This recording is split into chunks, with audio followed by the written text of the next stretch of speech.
नमस्कार साथियों, मेरे YouTube चैनल में आप सभी का एक बार फिर से स्वागत है। साथियों, नव वर्ष 2022 में आप सभी लोगों को बहुत बहुत शुभकामनाएं। मैं भगवान से प्रार्थना करता हूं कि ये नया वर्ष आप सभी लोगों के जीवन में खुशी लेके आए। जैसा कि आपको अवगत है, निष्ठा 3.0 FLN के कोर्सेज चल रहे हैं। प्रत्येक माह आपको 2 कोर्स करने हैं। अब तक आपने 6 कोर्स कंप्लीट कर लिए हैं। अब जनवरी माह में आपको कोर्स नंबर 7 और कोर्स नंबर 8 कंप्लीट करने हैं। इन कोर्स को पूरा करने की अंतिम तिथि 31 जनवरी 2022 है। आज की इस वीडियो में हम निष्ठा 3.0 FLN कोर्स 7 प्राथमिक कक्षाओं में बहुभाषी शिक्षण की आकलन की प्रश्नोत्तरी को लेंगे। इसकी आकलन की प्रश्नोत्तरी में 20 प्रश्न दिए गए हैं, लेकिन जैसे ही आप रिव्यू करते हैं तो आपके प्रश्न चेंज कर दी जाते हैं और आपको कुल 3 अटेम्प्ट में 70% से ज़्यादा स्कोर करना होता है। इसलिए इस वीडियो में मैंने आकलन की प्रश्नोत्तरी में अटेम्प्ट नंबर 1, अटेम्प्ट नंबर 2 और अटेम्प्ट नंबर 3 में टोटल 39 क्वेश्चन लिए हैं।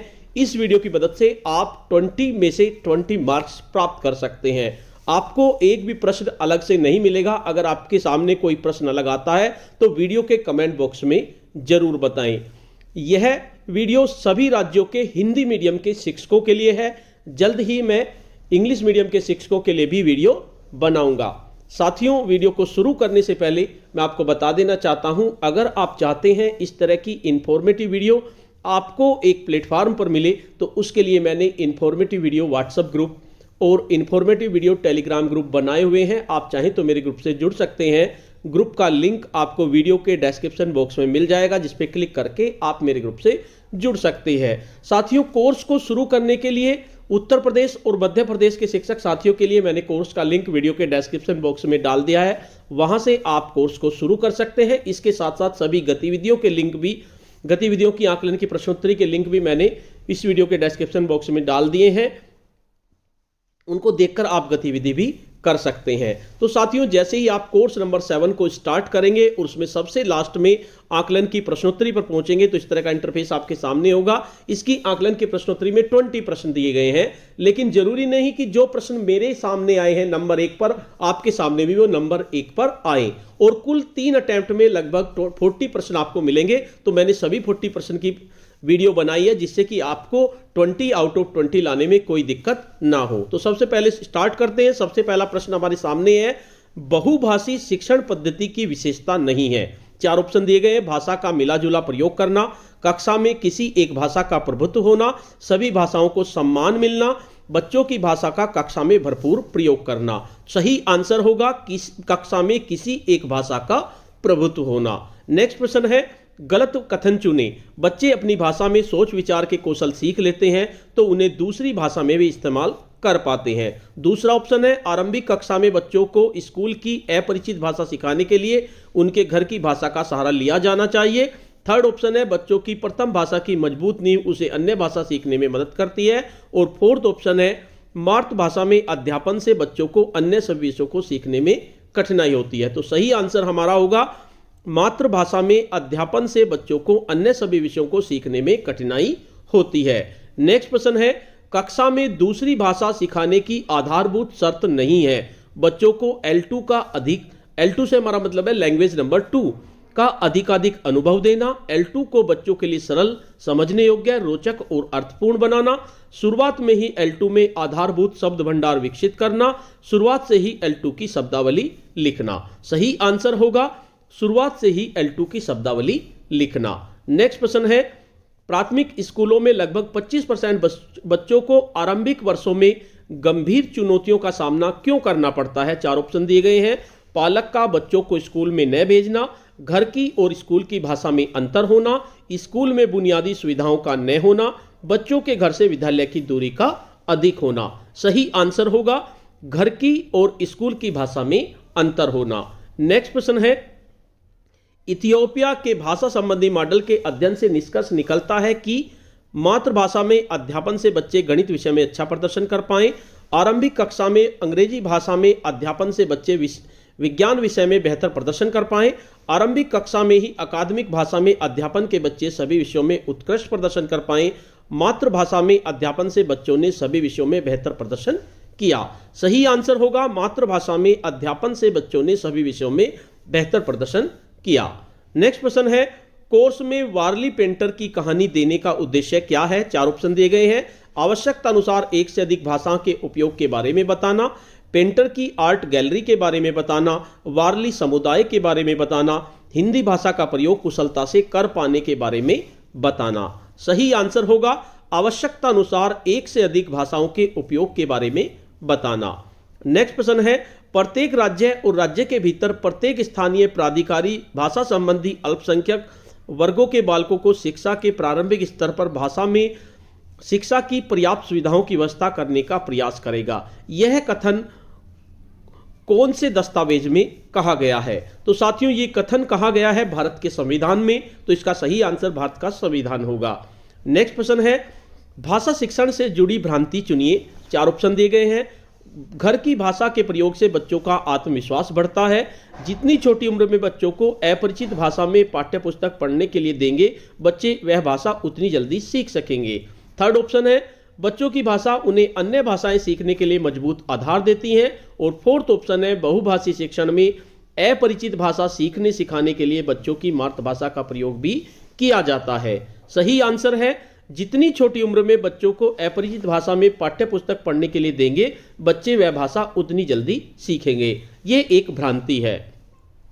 नेक्स्ट प्रश्न है, राष्ट्रीय शिक्षा नीति 2020 मातृभाषा के प्रयोग के बारे में क्या कहती है? 4 ऑप्शन दिए गए हैं।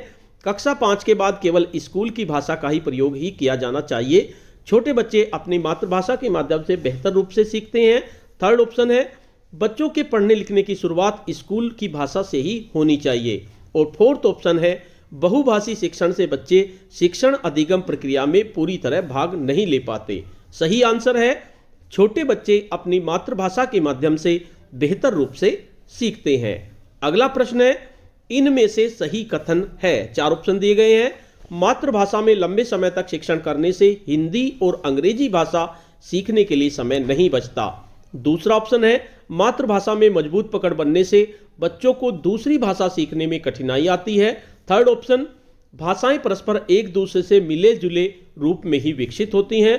फोर्थ ऑप्शन, एक भाषा का मजबूत विकास दूसरी भाषा के सीखने में कठिनाई पैदा करता है। इसका सही आंसर है, भाषाएं परस्पर एक दूसरे से मिले जुले रूप में ही विकसित होती हैं। नेक्स्ट प्रश्न है, भाषा के कारण क्षति उठाने वाले बच्चों में कौन शामिल नहीं है? बच्चे जिनकी भाषा लिखित रूप में पर्याप्त रूप से विकसित है पर शिक्षा के माध्यम के रूप में उपलब्ध नहीं है। नंबर 2, अनुसूचित जनजाति वर्ग के बच्चे जो हिंदी में पढ़ते हैं। नंबर 3, अंग्रेजी माध्यम में पढ़ने वाले बच्चे जिनके घर में अंग्रेजी भाषा का माहौल है। नंबर 4, ऐसे बच्चे जो अंतर्राज्यीय सीमा क्षेत्र में रहने के कारण किसी अन्य भाषा में पढ़ते हैं। तो इसका सही आंसर है, अंग्रेजी माध्यम में पढ़ने वाले बच्चे जिनके घर में अंग्रेजी भाषा का माहौल है। नेक्स्ट प्रश्न है, असम में चाय के बगीचों में काम करने वाले आदिवासी समूहों के बीच की भाषा को कह सकते हैं? राज्य भाषा, असमिया भाषा, लिंक भाषा या मानक भाषा? तो सही आंसर होगा लिंक भाषा। नेक्स्ट प्रश्न है, भारत में हुई 2011 की जनगणना में यह बात उभर कर सामने आई कि 4 ऑप्शन दिए गए हैं। अधिकतर लोग एक से अधिक भाषाएं बोलते हैं, केवल 7% लोग आवश्यकता के अनुसार अंग्रेजी बोलते हैं, केवल 7% लोग 2 भाषाएं बोलते हैं, अधिकतर लोग केवल अपनी मातृभाषा ही बोल पाते हैं। तो सही आंसर होगा, अधिकतर लोग एक से अधिक भाषाएं बोलते हैं। नेक्स्ट प्रश्न है, आरंभिक वर्षों में L2 अर्थात लैंग्वेज 2 के विकास के संदर्भ में निम्न में से कौन सी रणनीति लाभदायक नहीं होगी? 4 ऑप्शन दिए गए हैं। L2 में आधारभूत शब्द भंडार विकसित करने पर कक्षा में जोर देना, L2 सिखाने के लिए वर्णमाला को याद कराना और पाठ्य पुस्तक के अभ्यास करना। नंबर 3, कक्षा में तनाव रहित और भय मुक्त वातावरण बनाना जिससे बच्चे कक्षा में कोई भी भाषा का प्रयोग करने में सहज महसूस करें। और नंबर 4, L2 में बच्चों के स्तर की सहज मौखिक बातचीत और गतिविधि कराना। तो सही आंसर होगा, L2 सिखाने के लिए वर्णमाला को याद कराना और पाठ्य पुस्तक के अभ्यास कराना। नेक्स्ट प्रश्न है, बुनियादी साक्षरता और संख्या ज्ञान FLN मिशन की सफलता के लिए आवश्यक है? 4 ऑप्शन है। सामान्य ज्ञान पर जोर देना, बच्चों की परिचित भाषा का प्रयोग करना, कक्षा 1 से अंग्रेजी की शिक्षा, प्रति सप्ताह परीक्षा लेना। तो सही आंसर होगा बच्चों की परिचित भाषा का प्रयोग करना। नेक्स्ट प्रश्न है, सीखने की प्रक्रिया में अज्ञात से अज्ञात और परिचित से अपरिचित की ओर बढ़ना ही चाहिए। यह बात आई है NEP 2000 में, NCF 2005 में, NEP 1986 में, RTE 2009 में। तो सही आंसर है NCF 2005 में। अगला प्रश्न है, ज्ञान के सर्जन के लिए किस भाषा की आवश्यकता है? राजभाषा, परिचित भाषा, मानक भाषा या राष्ट्रभाषा? तो सही आंसर होगा परिचित भाषा। अगला प्रश्न है, प्रथम भाषा अर्थात L1 से तात्पर्य है स्कूल की मानक भाषा, बच्चे की समझ की भाषा, अकादमिक भाषा या लिंक भाषा? तो सही आंसर होगा बच्चे की समझ की भाषा।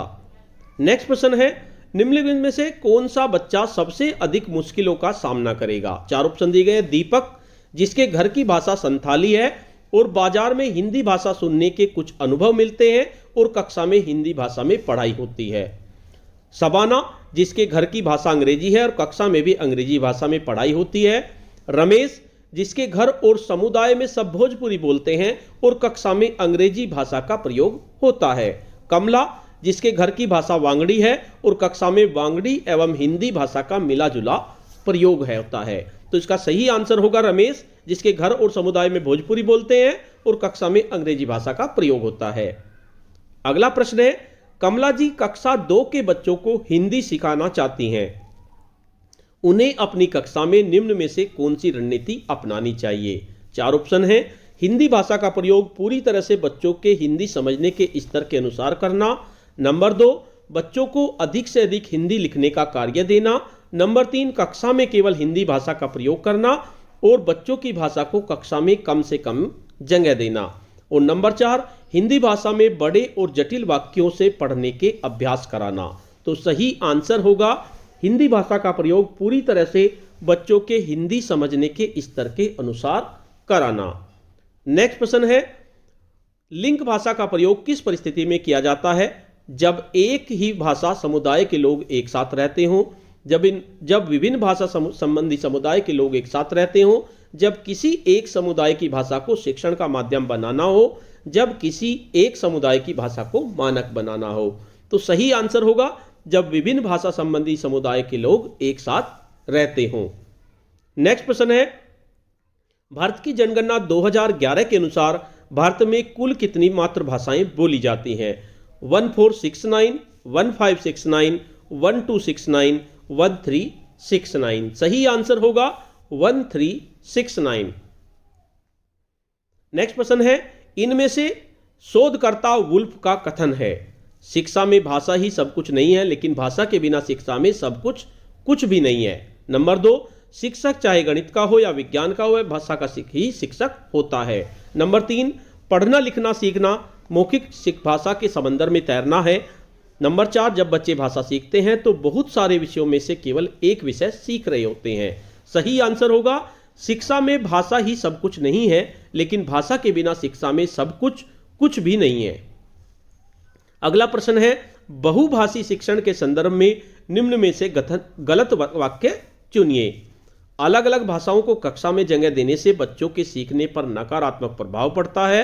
विद्यार्थी उस भाषा में सबसे ढंग से सीखते हैं जिसे वह सबसे अच्छी तरह जानते हैं। नंबर 3, प्रथम भाषा में जितना अधिक अध्यापन और शिक्षण होता है, शैक्षणिक परिणाम भी उतने ही बेहतर होते हैं। और नंबर 4, शिक्षक और बच्चों द्वारा भाषाओं का मिला जुला प्रयोग किया जाता है। सही आंसर होगा अलग अलग भाषाओं को कक्षा में जगह देने से बच्चों के सीखने पर नकारात्मक प्रभाव पड़ता है।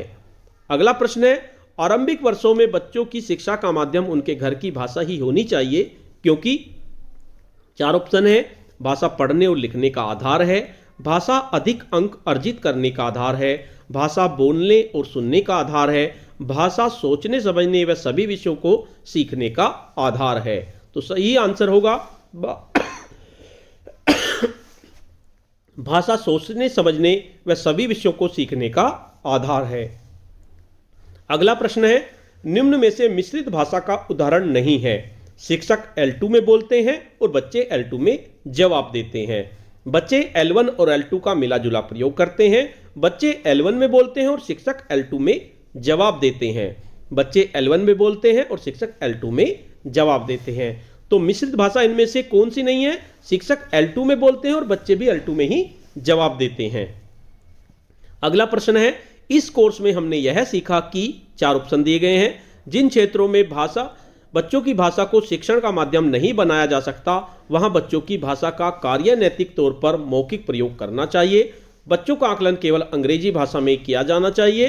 हर हाल में कक्षा 1 से कक्षा 10 तक शिक्षण का माध्यम बच्चों की भाषा ही होनी चाहिए और जहां तक संभव हो सके कक्षा में बच्चों की भाषा के प्रयोग से बचना चाहिए।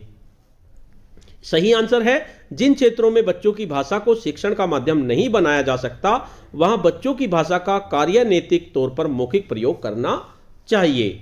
अगला प्रश्न है, भाषा जो औपचारिक तौर पर पाठ्य पुस्तकों, शिक्षण सामग्री और शिक्षण प्रक्रिया में इस्तेमाल की जाती है, वह भाषा कहलाती है घर की भाषा, शिक्षक की भाषा, शिक्षण का माध्यम या मातृभाषा। तो सही आंसर होगा शिक्षण का माध्यम।